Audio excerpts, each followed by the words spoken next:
வணக்கம். இன்னைக்கு நம்ம சுவையான இறால் குழம்பு எப்படி செய்யறதுன்னு பார்ப்போம். நண்பர்களே, என்னுடைய ரெசிபியை யூடியூப்ல சர்ச் பண்ணுறதுக்கு ரெசிபியோட பேர் போட்டு CFRT, அதாவது சிக்கன் ஃபிஷ் ரெசிபி தமிழ், இதோட சுருக்கத்தையும் சேர்த்து போட்டு சர்ச் பண்ணுங்க. என்னோட ரெசிபியோட லிஸ்ட் உங்களுக்கு கிடைக்கும். இப்போ இட்லி, தோசை, சப்பாத்தி, சாதம் இதற்கு ஏற்ற இறால் குழம்பு எப்படி செய்யறதுன்னு பார்ப்போம் வாங்க.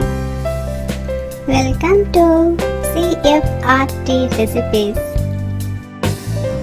முதல்ல வறுத்து அரைக்க வேண்டிய பொருட்கள் என்னென்னு சொல்கிறேன். 1 டீஸ்பூன் மல்லி, 1/2 டீஸ்பூன் சீரகம், 1/2 டீஸ்பூன் சோம்பு, 1/4 டீஸ்பூன் மிளகு, ஒரு 5 இல்லாட்டா 6 மிளகாய், காஞ்ச மிளகாய். இது நல்லா வாசம் வர வரைக்கும் மிதமான தீயில நல்லா வறுத்துருங்க. இப்போ நான் வைக்கிற குழம்பு 2 பேர் சாப்பிடலாம். பாருங்கள், நம்மளோட மசாலா இந்த மாதிரி வறுபட்டதுக்கப்புறம் அடுப்பை அமர்த்திட்டு வெங்காயம் வெள்ளை போட்டு வதக்க ஆரம்பிக்கலாம். 1 டீஸ்பூன் எண்ணெய் ஊற்றி ஒரு 10 சின்ன வெங்காயம் இல்லாட்டி பாதி பெரிய வெங்காயம், ஒரு சின்ன துண்டு இஞ்சியும் 4 வெள்ளை பூண்டு பற்களும் சேர்த்து வதக்கிட்டேன். அதோட சேர்த்து ஒரு தக்காளியும் சேர்த்து வதக்கியாச்சு. இதோட 3 டேபிள் ஸ்பூன் அளவு தேங்காய் பூ சேர்த்து அதையும் கிண்டி விட்டுருங்க. இப்போ இதெல்லாம் ஆற வச்சு இந்த ஏற்கனவே வறுத்து வச்சுருக்க மசாலாவோடு சேர்த்து நைஸாக பேஸ்ட்டாக அரைச்சிக்கோங்க. இன்னொரு கடாயில் 1 டேபிள் ஸ்பூன் அளவு எண்ணெய் ஊற்றி 1 டீஸ்பூன் சீரகம் போட்டு வறுத்துருங்க. அதுக்கப்புறம் 10 சின்ன வெங்காயம் இல்லாட்டி பாதி பெரிய வெங்காயமும் ஒரு 10 வெள்ளைப்பூண்டு பற்களும் போட்டு நல்லா இலகி வர்ற வரைக்கும் வறுத்துருங்க. அதோட ஒரு பச்சை மிளகாயும் சேர்த்துக்கோங்க. பச்சை மிளகாயோட வாடை குழம்புக்கு ரொம்ப நல்லா இருக்கும்.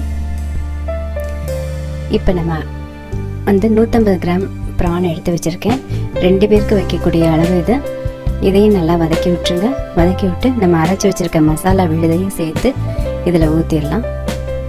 இது ப்ரான் போட்ட உடனேயே சுருங்கி வந்துடும். அதனால் ரொம்ப நேரம் வதக்கணுன்ற அவசியம் இல்லை.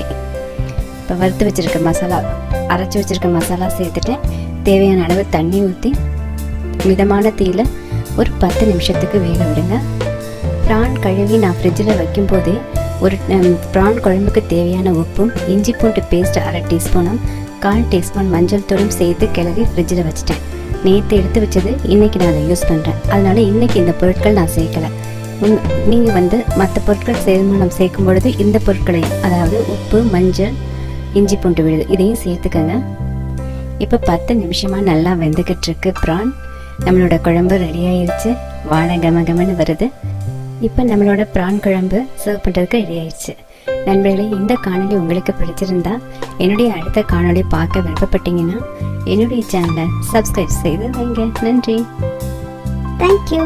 CFRT recipes.